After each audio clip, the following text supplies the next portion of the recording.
Alright, good evening, class. I welcome you all to the introductory class to web development.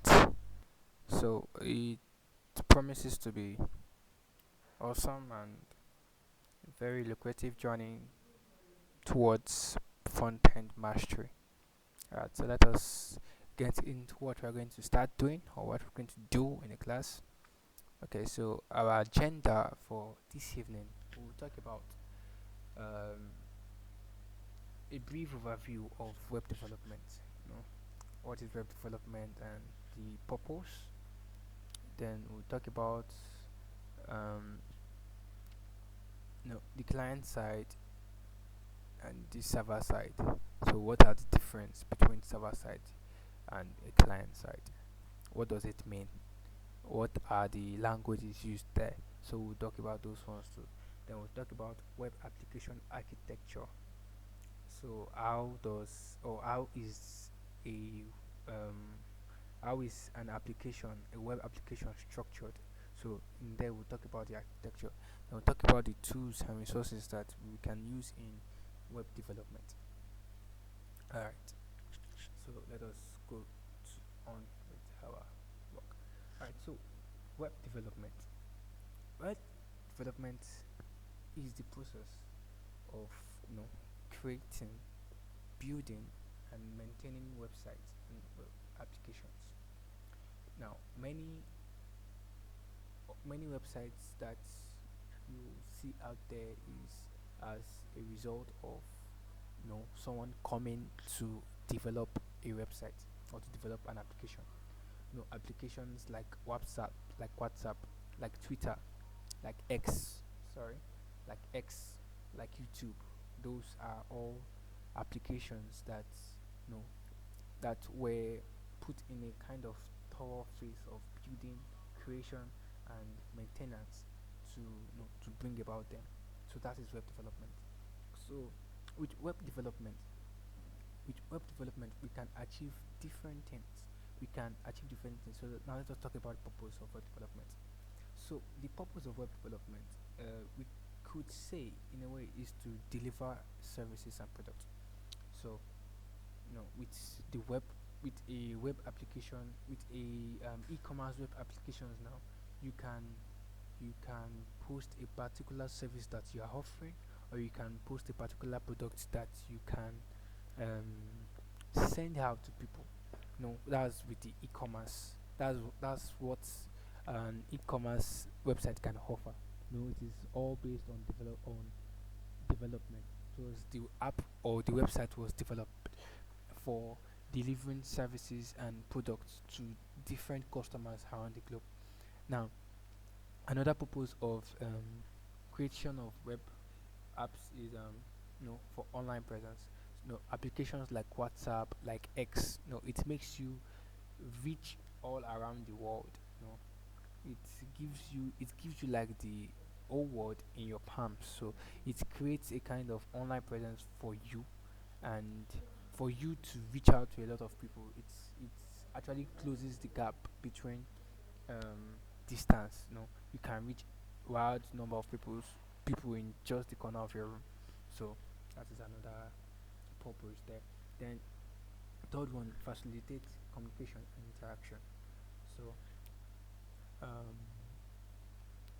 yeah, websites, or being in the act of creating or developing a website, you tend to meet other developers and other tech savvy guys.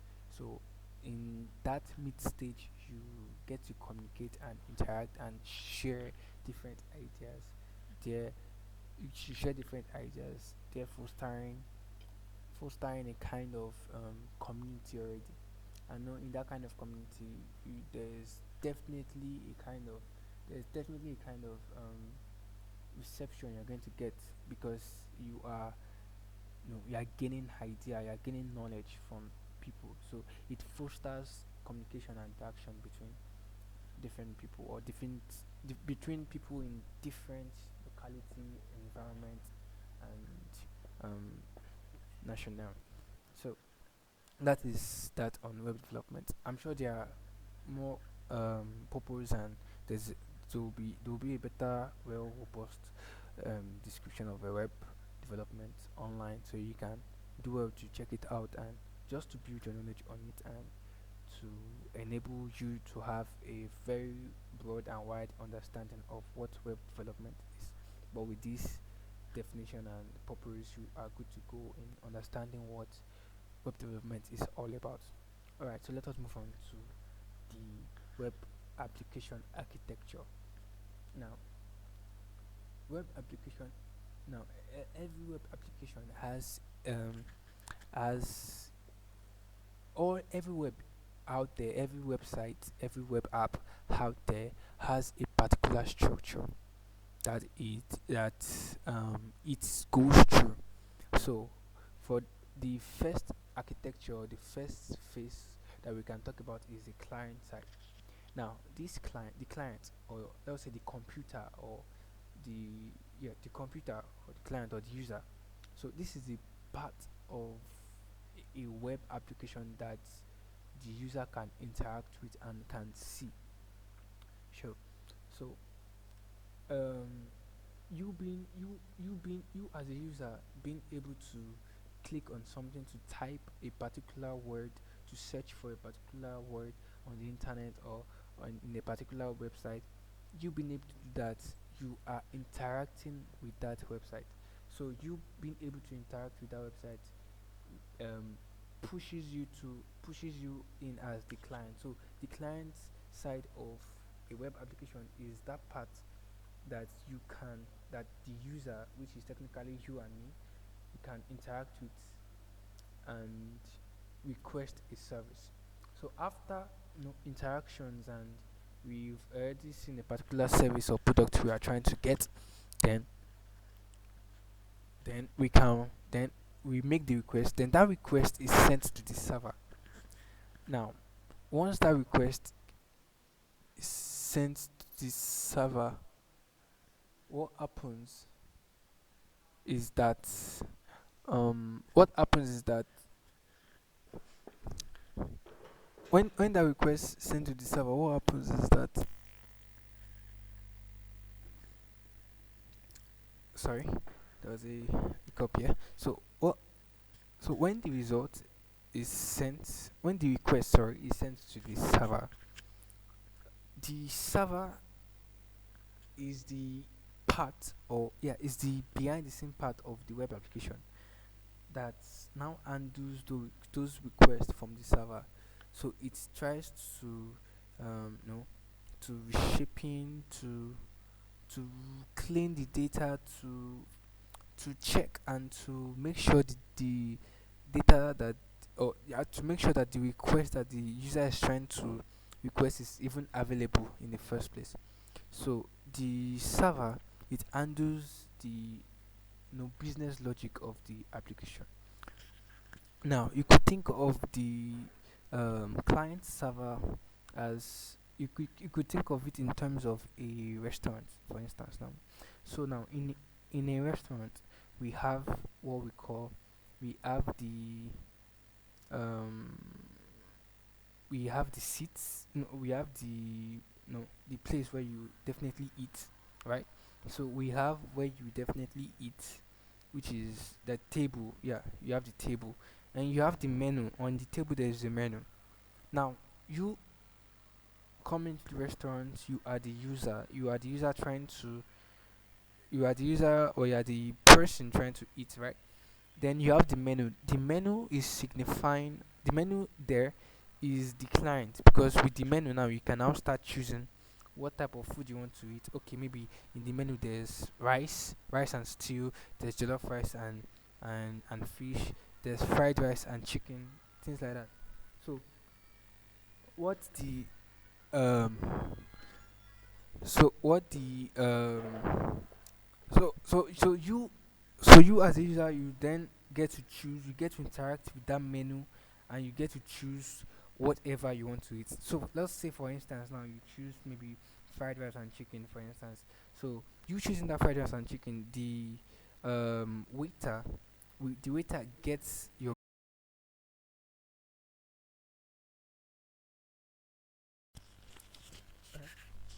the waiter gets whatever you've put in the whatever you've chosen, from the menu that was given. So after after you have given that, so the waiter gets whatever you've chosen, then it takes that your order, it takes your order to to the um to the guys that's going to actually serve the food for you, that's going to check your order and serve the food. Now, those guys serving the food, or those guys that will look at your order and say, okay, okay, so she wants a fried rice, she wants a chicken, so that will put the fried rice and chicken there for her. So those guys are the back end, so they are the one that actually puts the right proportion of food for you on the in the plate. They are the one that handles, okay, oh, this chicken is not good, so let us put it there for her, let us put this, let us put that. Do you understand? So this the the those guys at the serving place, they are the one that are likened to be the server.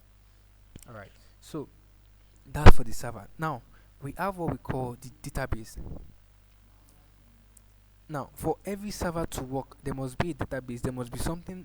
There must be a place where the data is stored. So now the database is where all the data of a web application is stored. So every content, every user data, every transaction, every other important information, they are stored in the database of that web app. So it's like this. So the flow goes like this: a user requests a service, the service goes to the server processes the logic of that service. So once it has processed, it queries the database to see if there's a particular data regarding that particular service. So once the data is there, and once data has been queried, that data is then sent back to the server for refactoring and for cleaning. So once the data has been cleaned, it then sends that result. It sends the result back to the client. So the user now see the results. So let's say, for instance, now you're a user and you are trying to download a movie now. No, you going to a site and you click on the title of the you search for the title of your movie. You are interacting with that site. So now you want to download the movie, you click the download button. Now you clicking the download button, you are requesting a service.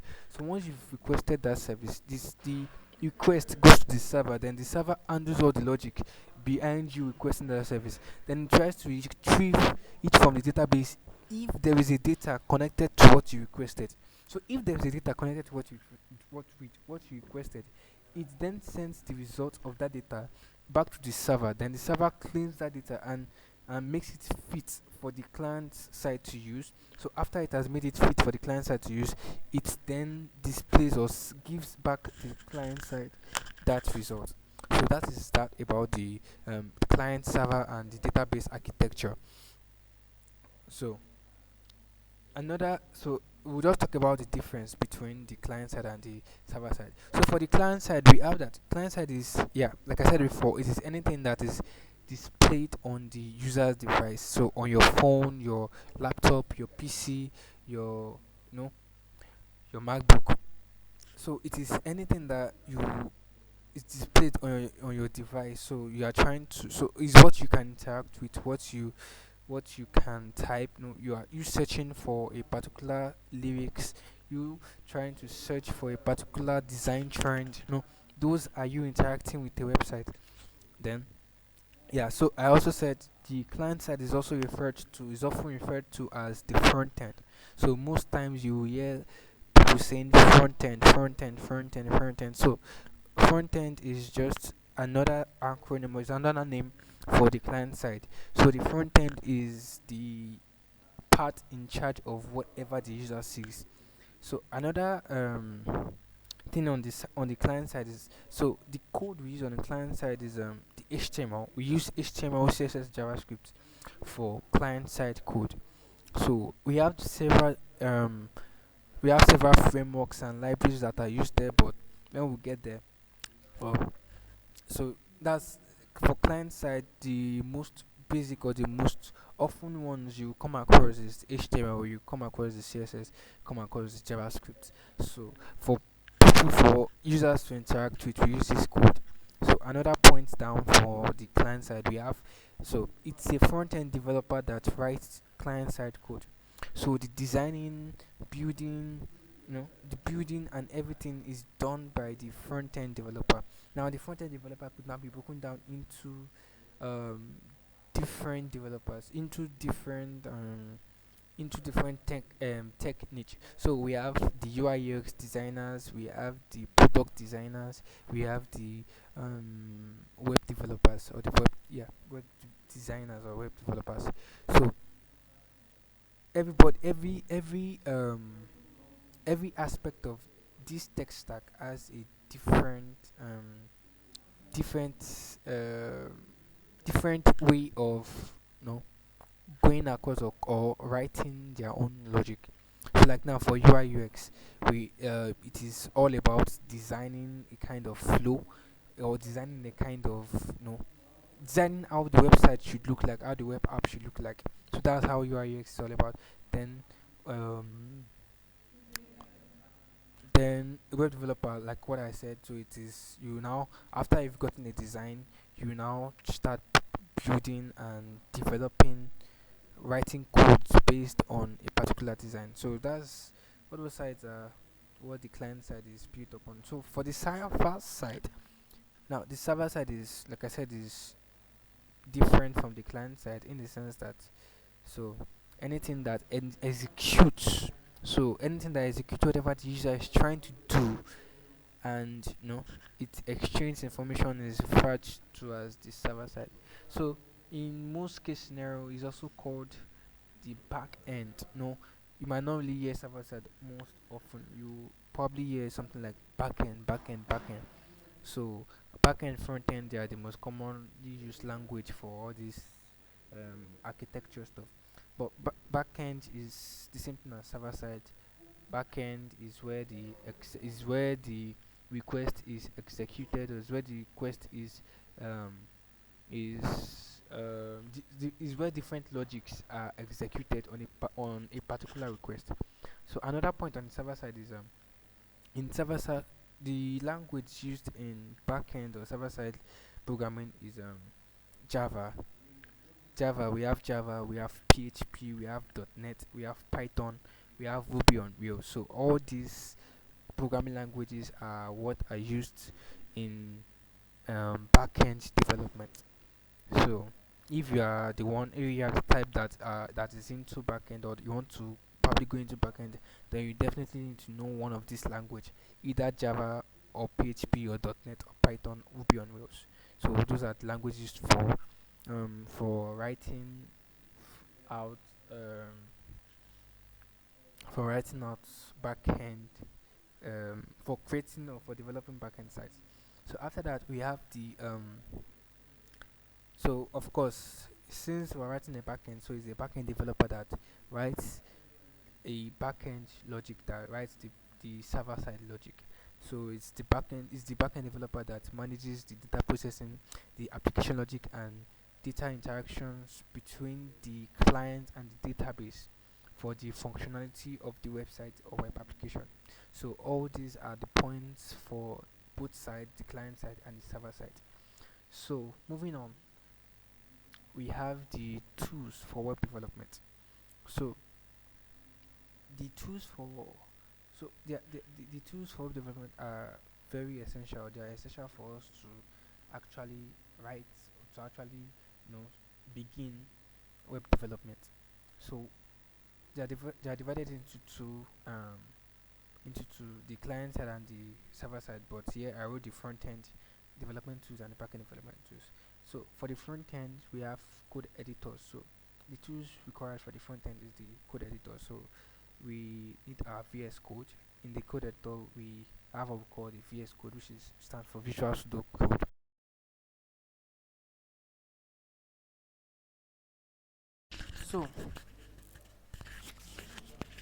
So we have VS Code. So VS Code, so yeah, it is an edit is a code editor. So I said before that it stands for Visual Studio Code. So we also have Sublime Text. We also have Atom.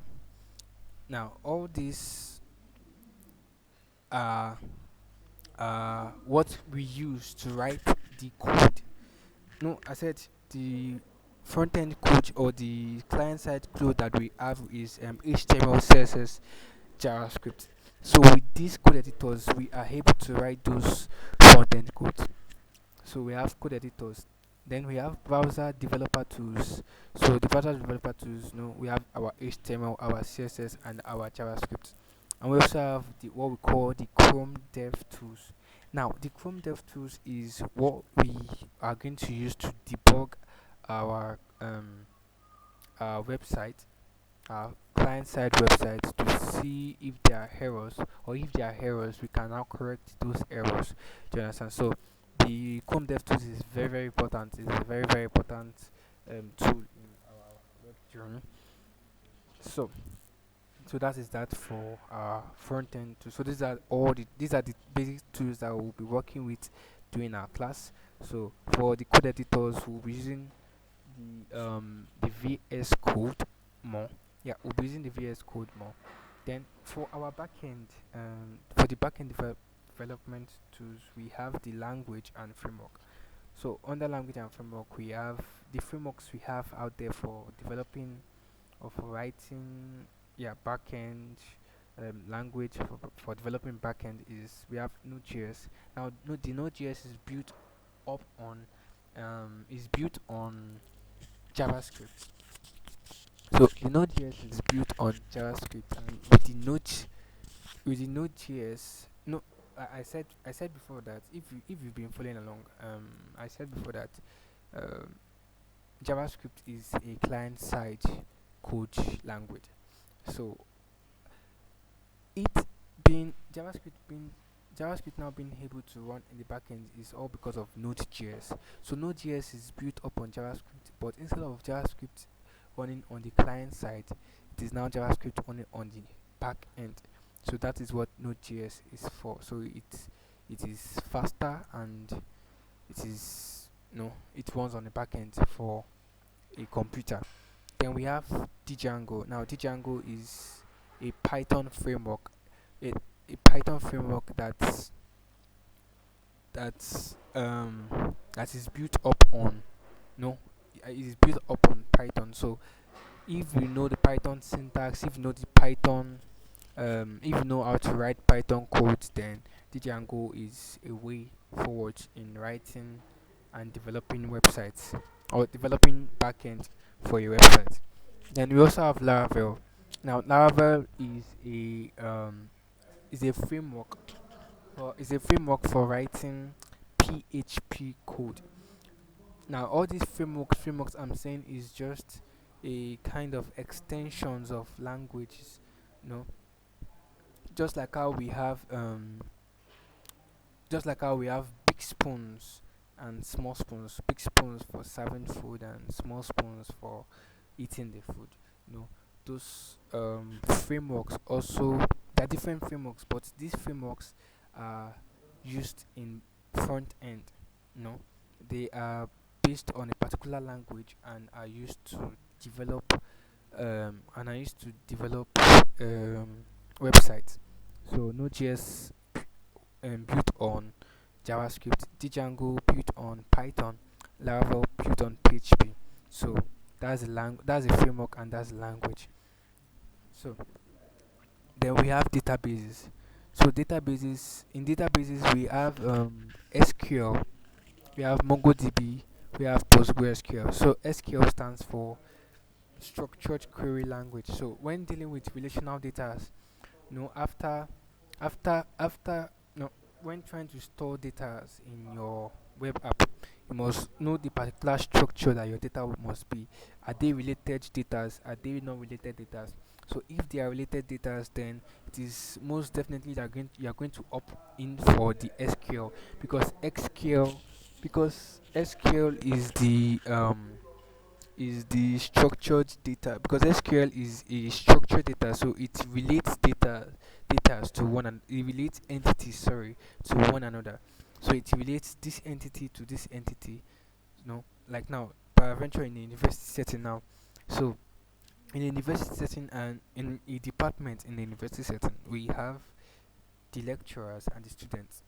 So now, the lecturers, a department is related to a lecturer, and a department is, or a student is related to a department, and a lecturer is related to a department. So with that entity now, it is something we have to relate. We can't separate those entities. But entities like maybe user login, verification tokens, things like that, maybe to log into a particular website. All those ones are not related to anything. They are not relational data that you know a person can log in without having to use that login to do any other thing. You understand? So because of that, they are not related data. So we call them unstructured data or non-relational data. So for non-relational data, we use MongoDB. So we use MongoDB for that. So in databases, there's also what we call database management system. Now, the DB is for in short DBMS. So this DBMS is a management system for actually using our database. So the database management system that we have there, we have MySQL, we have PostgreSQL, just like what is here. Then we have SQL Server, we have SQLite, we have a lot of them. Oracle DB, there are quite a lot. So you can just make a research on that. So these are just the basic tools that are there in front end and back end. So yeah, and for the code editors, because of course you have to also use a code editor to write a front end and back end. So just like how we have a VS Code for writing a front end, Sublime Text, Atom. For the back end, we also have different writing language, but the most basic one people use out there is the VS Code. So the VS Code is very popular for both the front end and the back end. So that is that on the tools for web development. So after the tools, we'll talk about the resources. So once starting out um, web development, of course, there is not everything everyone knows. So when stopped or when trying to look for answers or when trying to have another view or another knowledge um, about a particular element or item or code base in your code, then you can check out these resources. So the first one we have is the MDN Web Docs. So now this MDN Web Docs, it is a documentation that lists out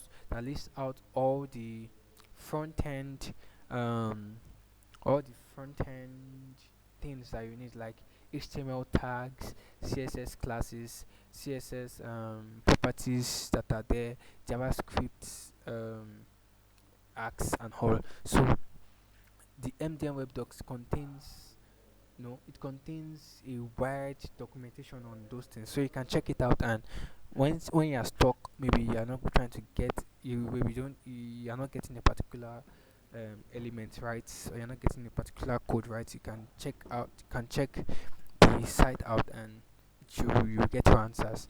So then we have WTV Schools. So WTV Schools is just like the MDN Web Docs. It's also a documentation website that it has tutorials, it has documentations, and it has how to use. So it has usage also. It has tutorials, it has documentation. So both of them are very great tools, resources for going along in the web development journey.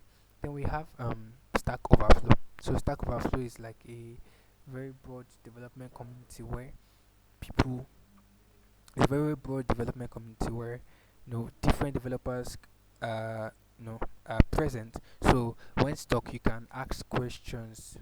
Maybe you don't know how to move forward in your code base, then you can ask questions and you get your answers. So and peradventure, maybe somebody has asked.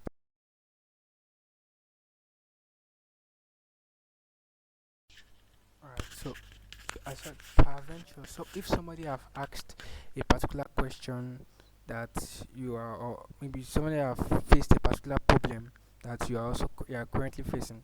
So the Stack Overflow, with the Stack Overflow, you can check if there is a particular problem like that, and if there is, and if there was, then you can see the solution behind that, and you can try that in your code, and you will see that it's going to work.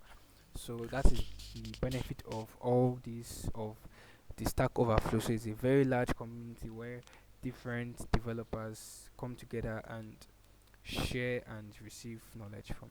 So we also have GitHub. So GitHub is a very big community. It's just like the Stack Overflow, but in the GitHub we can push our project. So for Adventure, you have completed a project, or you have completed a project, so you can push your project into into GitHub.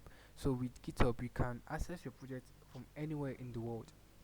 Be it, you can access your project from anywhere in the world with the same configurations and everything, because of its version control system. So the GitHub is able to control the version of your project. It's able to control the version of project. So you can have the same work in 10 different systems, the same piece of code, the same configuration in 10 different systems with GitHub.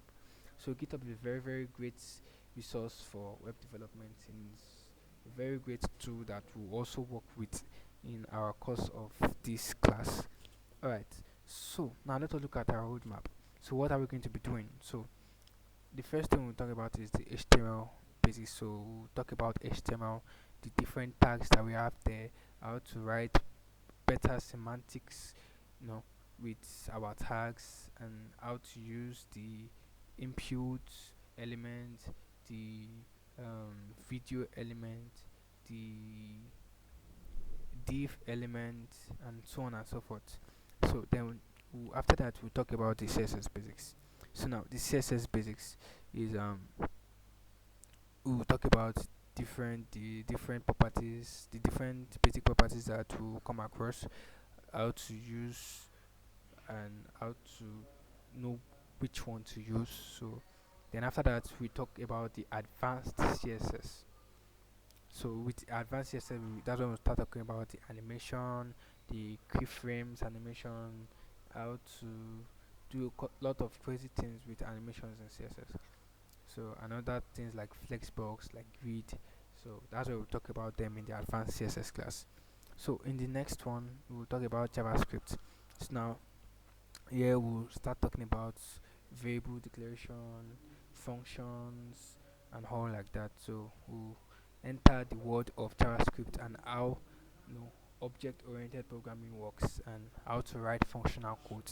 So after that, we go into DOM manipulation. Now, DOM manipulation is the part. Yeah, DOM manipulation is the part where we actually write the, no, is where we are going to manipulate the items of our HTML tags. So, no, as I said, we'll talk about tags in the HTML. So, with DOM manipulation, we are going to affect or target a particular tag in our HTML, then manipulate it or change it to the way we change it, or change its effects in our front end code. So, that's what we're doing with DOM manipulation.